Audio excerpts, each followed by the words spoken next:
Right, time to unbox this beast. Let's see what is in here. We got 4 little boxes. Inside the box there's the receipt, there's the manual. I don't know what's here, but let's see. Here, I got here a smartphone holder. It's nice to have. And let's see what this is. Alright, this is the arm torque that I ordered separately. Here are some tools, to take out for the tires, and there are some zip ties, nice also, and extra 2 locks, 2 keys for the lock, and the holder of the battery on the bottle frame. And nice, but more tools to make the cassette, for the cassette, to take it in and out. But in my case, I asked them to assemble it beforehand, so I just bought the cassette from these guys, and they were kind enough to install it beforehand. This is the charger, as you can see. Yeah. Charger, and here we got a battery. Of course, this is the battery. Is like a 500, like a 7, I would say like a 750 milliliter, like 750 millimeters bottle of water, and I don't know if you can see it, but it's on 62% charge, which is super smart of them, because it's nice to have those lithium batteries charged, and like 60% or 50% of them when they are not in use, and this is not in use, I guess, since it's been traveling. And here's the baby. Here's the wheel, of course. 1, 2, 3, 4, 5, 6, 7, 8 speed cassette. So this cassette has 36 teeth, cogs, how you can call it. Like on the cog, it's a 3611. I don't know if you can. I don't know if there's an option to ask them to install a different cassette, but maybe you need less teeth maybe for your my. As you can see later, my setup is a road bike, so I think maybe I'm gonna change this and I'm gonna replace it with a 32 teeth cog. So let's see later in the assembly.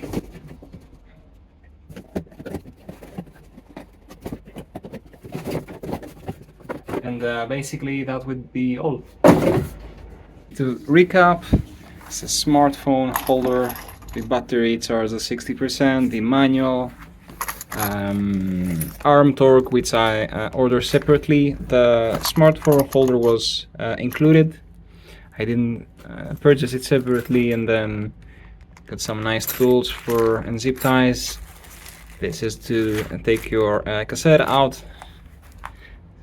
Charger, cable, battery bottle holder, manual, receipt, and of course the beast, the motor with the wheel, and the cassette assembled already, which I asked them to do. So I guess if you buy a cassette from them, they will do it either way. Well, another thing worth mentioning is the cap here on the battery holder.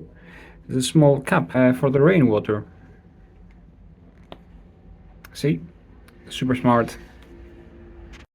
Oh, and good to let you know that when it's 100%, when it reaches 100%, then the charger light turns green. It was red before. So here's how the bottle will be in the bike frame, but in order to charge it, and this is a bit annoying, is that you have to unlock it first, take the battery out, and then plug it in the little socket here. Alright guys, so currently I'm in my basement, so sorry for the poor lighting. But I'm just gonna demonstrate how freely the rear wheel spins without the motor. As you see, there's no motor there. It's not gonna be, you know, a scientific kind of experiment, but I'm just gonna gently push the rear wheel. All right, so let's do a small push on the rear wheel. Let's see how many seconds it will take for it to come to a stop.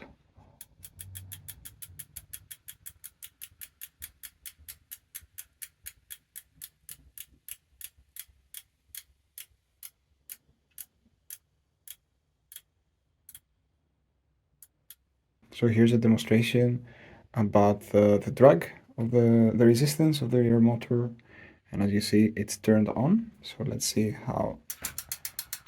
what they mean by no drag. This is just to get an idea of what zero drag means. Basically no drag, which means that you can just ride your bike normally. And here's a demonstration of the noise that it makes, which I find it quite noisy. Once you're rolling out there, of course you cannot hear it, but have a listen.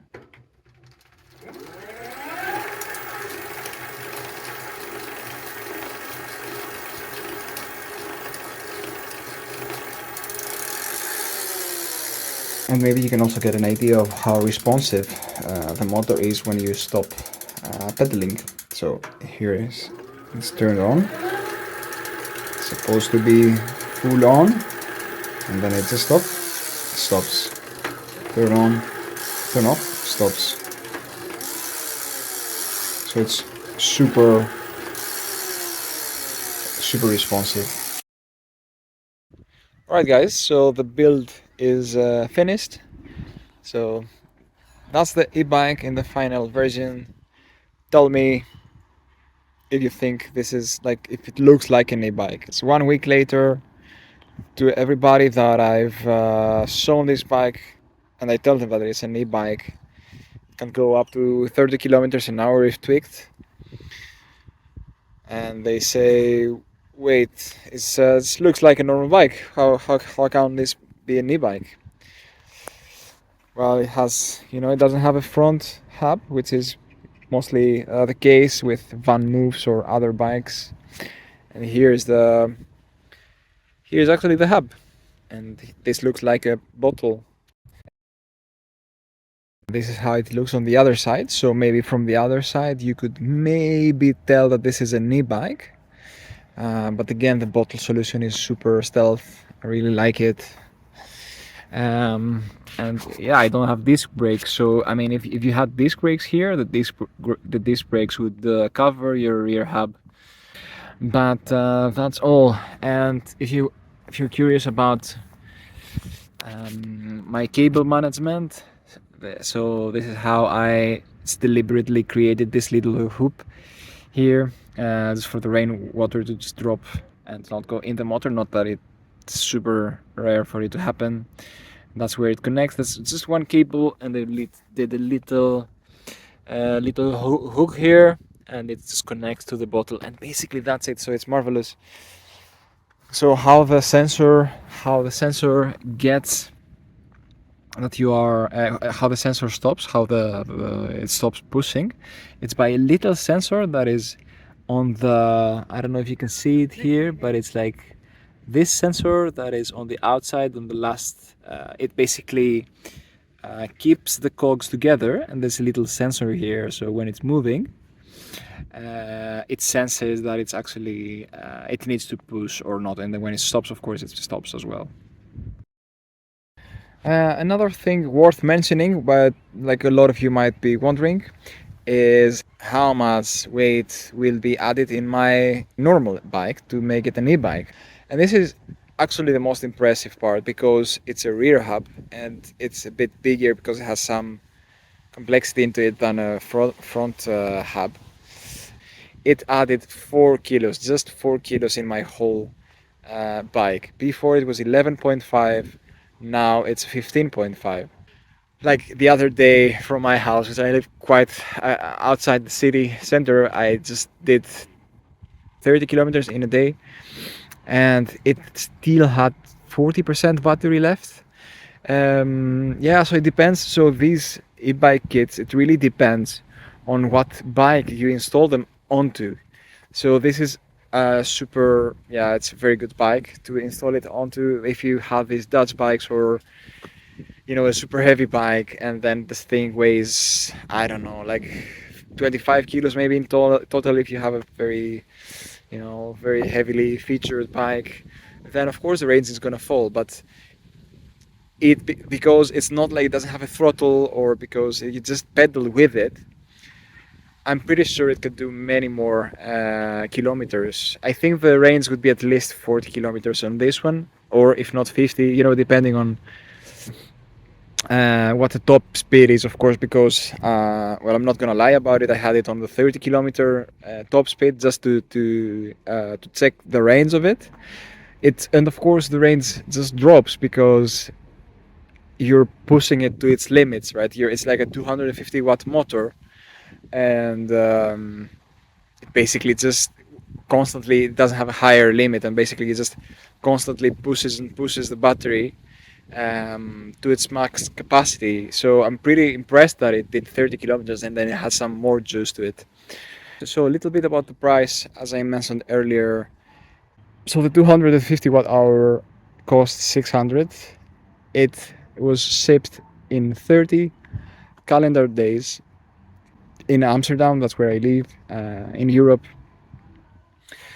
I mean, the installation was super easy. I had to drop the rear wheel and just connect it, do some cable management there, which is tedious. And that was all of it. So what took more time was to figure out some things, which I'm gonna mention for you to be wary. So from end to end, like my frame distance, their native solution is 135 millimeters on this side, but mine was 130. So I would highly advise you to measure the distance between the fork. And they have, and the browser side, they have solutions, and they can, if you let them know, they can ship you the 130 millimeter solution. I don't know if they just trimmed the axle or there is like a different motor. I have no idea, but at least you just pay 10 euros more and they fix it for you. And then the other thing was the cassette. They shipped it with the cassette pre-installed and assembled, which in my case, unfortunately, it was not working because it's a road bike and I have a Claris derailleur. Well, to keep it short, the cassette was not compatible with, so I had to take the cassette out and install the previous one, which would took me like 10 minutes in total to swap the cassettes. And lastly, another thing to keep in mind is the axle width. So the axle width, in my case, no, in every case, it's a 10 millimeter axle width. And the thing is that my frame here in this very part was 9 millimeters. So I had to file the axle of the motor. There are some flat sides, and I can send a link. I can put a link in the description down below. There's two flat sides in this axle, and I would highly recommend filing those and not your frame, because if something goes wrong on while filing it, it's like literally a 5 minute thing. At least you've damaged the wheel and not your bike. So, well, it depends in this case which is more expensive, right? So the kit, the motor costs, I don't know, 300-400, and then the bike costs 600. Or like if you have a cheaper bike, I don't know. You call it, you either file the axle or you either file the frame. I would advise to go for the axle and switch kits. The Switch company also advises to file the axle. This guy said that either is fine, it won't ruin the warranty or nothing, at least what they told me. So yeah, this is another thing to keep in mind. Yeah. Oh, and lastly, this is the cap I was talking about earlier in the video. You just You know, it's a nice solution, yeah, for the rain to not reach the motor. Yeah, I like lastly I installed some washers here. This is the ring kind of thing. It's also here and on the other side, like on the bottom side of it. And here I couldn't do it because yeah, it bumps into the battery. But I did it on the lower side of it, and this gives a bit more stability. So I would advise that they just shape some washers with it just to keep it more stable. It costs like $0 to do so, and it keeps the bottle holder a bit steady, at least in my case. So maybe in your case these washers are not gonna be needed. Guys, this was my review for the Geeko Ebike Kit. I hope this video helps you fix your mind whether this is a good solution for you or not. I totally recommend it for 600 euros. I've been a Switch kit buyer. I never got it because it never arrived actually. It took like 8 months, and well, never mind. It was a huge sad story, but this kit arrived in 30 calendar days. So this was my Geeko review. I hope I helped, and have a good one.